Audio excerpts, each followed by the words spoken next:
আমরা তিন ভাই তিন ভাগে কোরবানি দেই।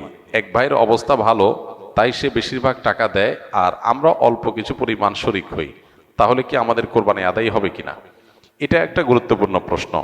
কোরবানি দেওয়ার ক্ষেত্রে বিশেষ করে যখন ভাই ব্রাদাররা মিলে কোরবানি দেন, তখন এরকম পরিস্থিতি তৈরি হয়। একটা গরুর দাম ধরেন 70,000 টাকা, তো এক ভাই তার উপার্জন অনেক কম, সেজন্য সে 5,000 টাকা দিস, আর বাকি টাকা যেটা আছে সেটা হয়তো বাকি ভাইরা দিস। কোরবানি হবে কিনা? উত্তর হলো কারোর কোরবানি হবে না। কোরবানিতে যে কোনো একটা পূর্ণ অংশ নিতে হবে। 7 ভাগের একটা পরিপূর্ণ অংশ, 7 ভাগের 1 ভাগ, 7 ভাগের 2 ভাগ, 3 ভাগ, 4 ভাগ, সর্বনিম্ন 1 ভাগ নিতে হবে। ভগ্নাংশ নেওয়া যাবে না, অর্থাৎ 1 ভাগেরও অর্ধেক নেওয়া যাবে না। 2 ভাই মিলে 1 ভাগ নিছে, হবে না, তখন সেটা গোস্ত খাওয়া হবে। পশু জবাই হয়ে গেছে সহি পদ্ধতিতে, গোস্ত খাওয়া হবে, কিন্তু কোরবানি হবে না। কোরবানি বিশুদ্ধ হইতে হলে প্রত্যেককে পূর্ণাঙ্গ একটা ভাগ নিতে হবে। হ্যাঁ, এখন এমন হতে পারে যে এক ভাইকে আল্লাহ আর্থিক সচ্ছলতা দিয়েছেন, বাকিদেরকে দেন নাই, তো কি হবে?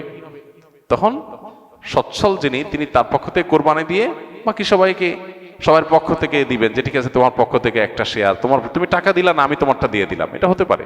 অথবা আরেকটা হতে পারে যে ঠিক আছে, তুমি অল্প টাকা কামাই করছো, মাত্র 5,000 টাকা আছে, তুমি টাকা না দিলে তোমার কাছে ভালো লাগতেছে না, তুমি টাকা দিলে তোমার কাছে খুশি হবে, তো সেক্ষেত্রে 5,000 টাকা তুমি আমাকে দিয়ে দাও।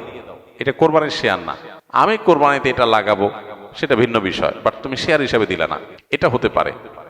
প্রবাসীরা অনেকে একটা কাজ করে, বিশেষ করে মিডিল ইস্টে যারা থাকে, অনেক প্রবাসীরা কোরবানি ঈদের দিন নিজেরা একটা ছাগল জবাই করে। তো রুমে 5 জন থাকে, এখন 5 জন মিলে একটা ছাগল জবাই করলে ওই ছাগলের টাকা তারা ভাগ করে।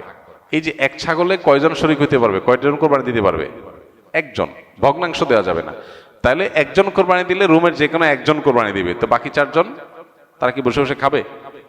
গোস্ত তো সবাই খাবে। তো এই জন্য তারা 5 জন মিলে ভাগ করে টাকা দেয়।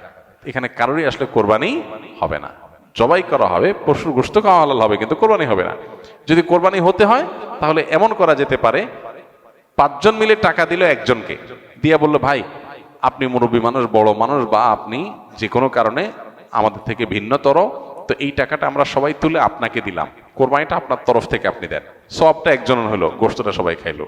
বা এই বছর আপনার তরফ থেকে হলো, পরের বছর আমরা আবার সবাই টাকা পয়সা দিলাম, ভাই আরেকজন হলো, টাকা আপনাকে দিয়ে দিলাম, আপনার তরফ থেকে হোক, কোরবানিটা একজনের হবে।